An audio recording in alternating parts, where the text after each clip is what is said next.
Well, I wouldn't say anything like that. It was more of coming off to the sideline and having all my brothers are like, "Hey, Donnie, like you got this. Like you're good, bro. Just go out there and play like you always do." So I was like, "Hey, like if uh, if everybody behind me believes in me, I got no reason not to believe in myself." How do you evaluate your plays on Saturday night? How did you feel good?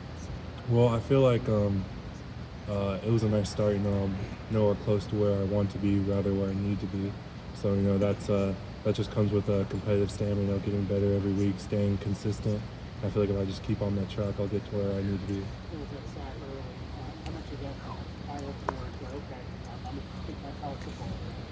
Well, yeah, certainly that didn't go the way I wanted it to go, but I just had to like wipe it off, get out to the next play. College football and high school football for a reason, so I just had to keep going. Where do you go from here to talk about your team where you need to add more needs to improve? What are those areas? Well, there's a multitude of areas. Even the stuff I'm good at, there's still many things I need to improve on. I can go into a long tangent of what I need to improve on, but basically it's just getting back to the fundamentals and just staying powerful, being a good piece of this offense and this team. From your perspective, what wasn't quite clicking on offense early for you guys that maybe changed as the game went on? Well, we just had to settle in as an offense, and I feel like once we did, we got the ball rolling. What was it like in the midst of that 95-yard drive? Yeah, CJ hit a couple passes, but it was trivia and it was Maya. Y'all were blowing them off the ball to a certain extent. What was it like to be out there in the middle? Well, it was a great feeling.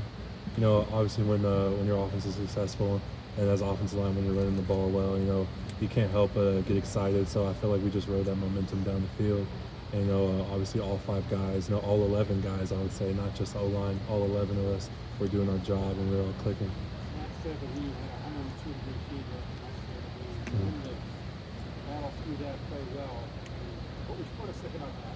Well, I would say Matt's nothing short of a warrior. Like he was obviously like out of it for a really long time.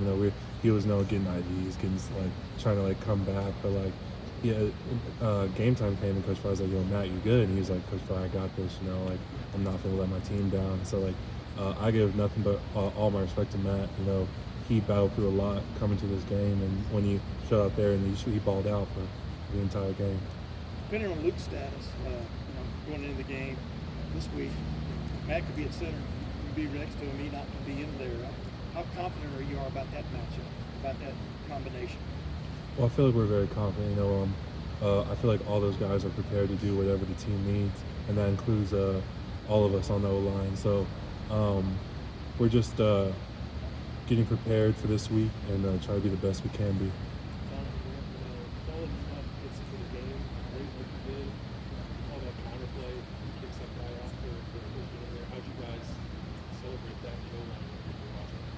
Well, it just goes back to what Coach Day says about competitive excellence. Making the play when your number's called. Enoch's number was called, and he had a great kickoff block and got a great gain off of it. So like we all know that once our number's called, we gotta get after it. And Enoch's a perfect example of that. How different do you think you'll feel over the second? Well, I feel like now that I have one under my belt, especially the magnitude of that game, I feel like I'm used to it a lot more. I just gotta like play my game, play Ohio State game, and I feel like I'll be all right. It's a horrible debut to have. Yeah. Notre Dame made talk a little trash before the game and all that. What was that whole feeling like? Well, obviously at the end of the game it was a great feeling, but we wiped it off on Sunday, so we're moving on to Arkansas State this week. Did y'all address the trash talk? With them? I didn't. But I feel like as a Who's the unit. trash talker addresses for you guys? It was Wicklow, wasn't it? I feel like we all just make our statements known sometimes. I'm not gonna point out an individual, but yeah. Both JT and Zach said I call his baby Americano. What makes him so good as that Well, with Mike, it's hard to set on him because like he could easily beat you with speed, so you got to get your depth. But then once you get your depth, he can beat you with power. He's about as strong as anybody else on his team. So whenever Mike lines up for me, I always get my antennas up because I know I have to. If I'm not on my A game, he's going to be high-fiving CJ in the backfield. So like Mike is a great player. You know, I'm ecstatic for him and what he did in the first game. But you know, it's that's week one. We're on week two, and I feel like he has a lot in store for this program.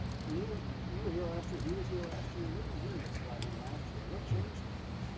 What changed? With Mike, I would say it's just I feel like just I don't know, you gotta ask Mike about that. But it's just me observing. I feel like he's just like flowing out there. You know, it's just it's like his game out there, and he's just playing it. You know, that's he's playing free. You know, but that goes with everybody in the D line. I feel like the whole D line does a great job of just playing whistle to whistle, and it's as an offensive lineman has to block them every day.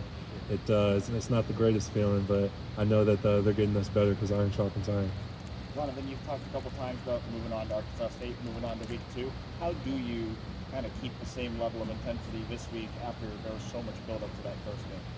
Well, you know, I think that goes back to competitive stamina. You know, you gotta have the stamina to go week to week to week, and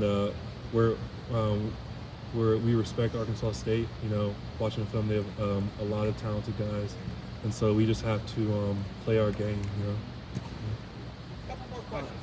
What was your view of Mayan Williams in the last part of that drive the other night? How would you describe how he was running? Well, he was running hard. You know, you don't have to have me say that. You know, I feel like everybody saw that, but mine's one of those guys where like if he like the first tackle don't get him, he's going to take off for even more. So having backs like that behind you makes a job as an offensive lineman even easier. And that competitive stamina you talk about, you know, it's almost like a boxing thing with heavyweights.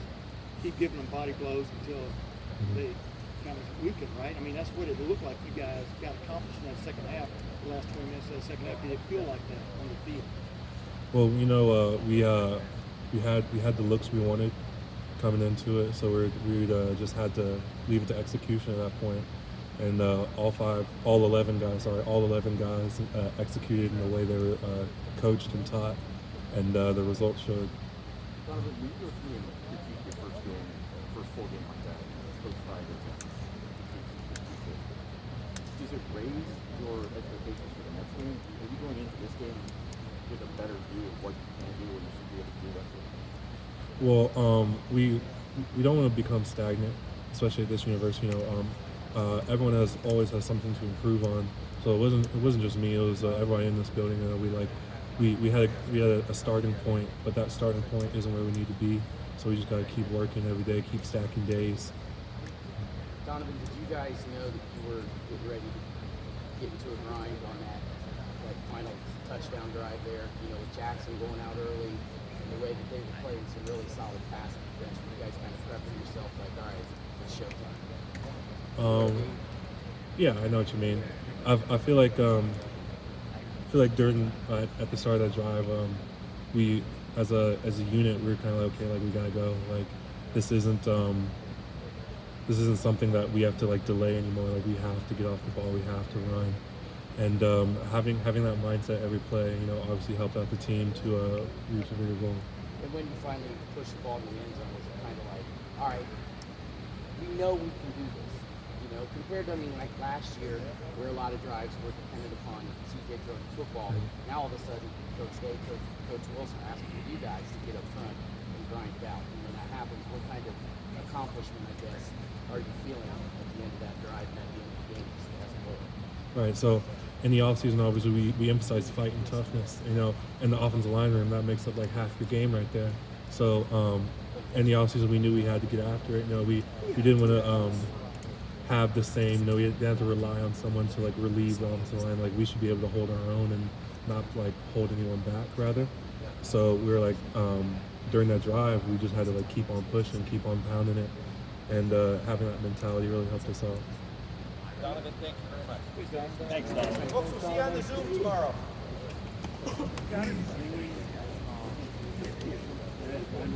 Hey.